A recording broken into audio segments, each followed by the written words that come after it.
Okay, hello all the students. Today I am going to tell you about the flower of a plant, the parts of flowers, and how can we identify the parts of flowers. So just easily available. I have a rose of flower that is easily available at home or nearby places. So that's why I am going to tell you about this rose flower. So let me see the first, the green part. Just you see these, this part. These are one, two, three, four, five. These are green. These are these part. That is called the sepals. This is the part. This is green. That is called the sepals of a flower. So in this rose, these are five sepals. Okay. So after the sepals, the next part, these pink color, these are these are called the petals of a flower. So these are petals.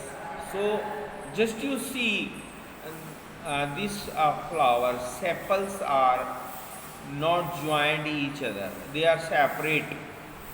One, two, three, four, five. These sepals are not joined together. They are separate each other. है ना? Okay. And then the petals are also separate. Just we can take out a single petal from the flower.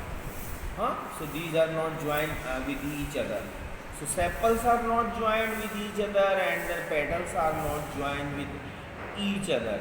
So these two parts, sepals, green part and the pink color part is called the petals of the flowers. अब the number of sepals or number of petals. So maybe it is different. Here in this rose plant, these are five sepals, but the petals are so many. There are more than the sepals. So just we can say it is not necessary to the sepals and petals numbers are equal in a flower. Next, the stamens and pistil part.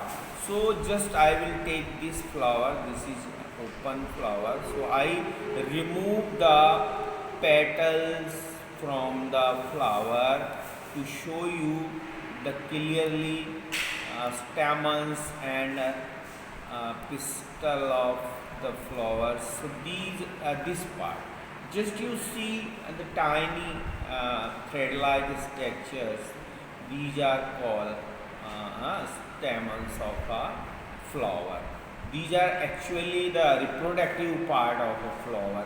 The pistil and the stamens are the reproductive part of a flower. Just when the pollination is take place, then it change into a flower.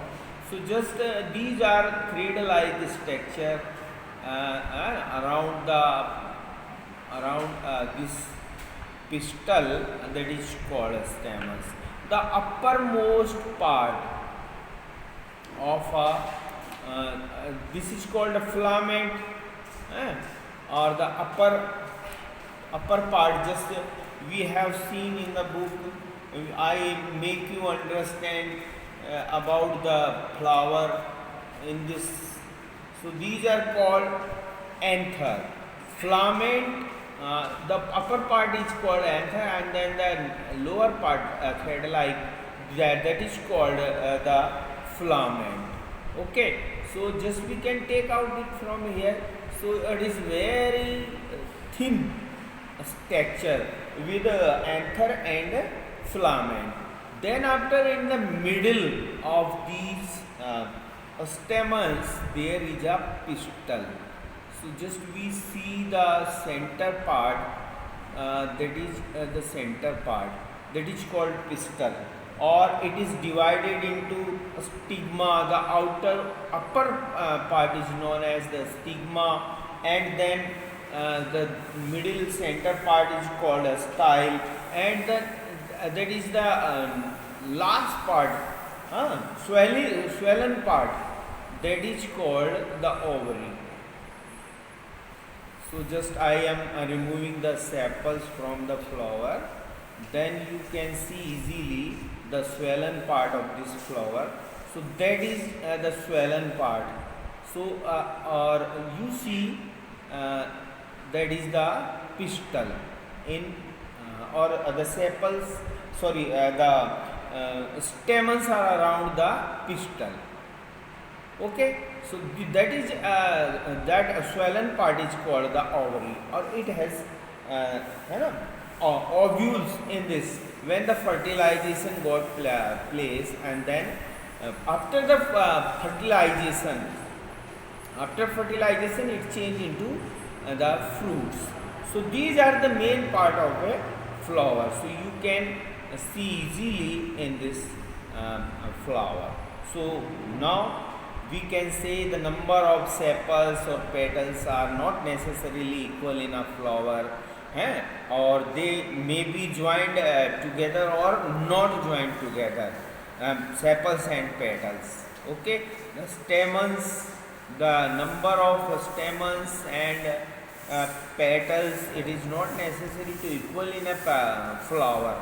The petals may be different and the stamens may be different in a flower.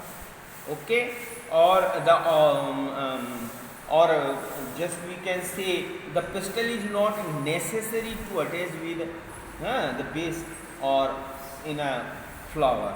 So that's we can see the next more other flowers. Today we have studied about the rose plants. Okay, rose flower we know about the whole thing, sepals, petals, stamens and ovary. So just you can see this flower. Okay, thank you very much. Bye.